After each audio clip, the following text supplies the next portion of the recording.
Grand battement jeté passé par terre ir metiens ar strādājošo kāju 90 grādu augstumā uz priekšu no atvērtas kājas aizmugurē uz grīdas vai otrādi. Grand battement jeté balansoir ir metiens ar strādājošo kāju 90 grādu augstumā uz priekšu no atvērtas kājas aizmugurē 90 grādu augstumā vai otrādi.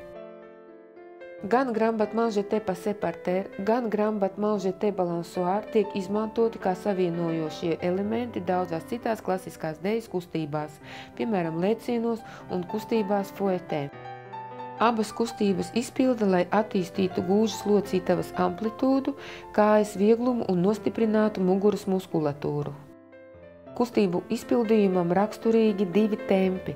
Kāju aizver lēnāk, bet izmet aktīvāk.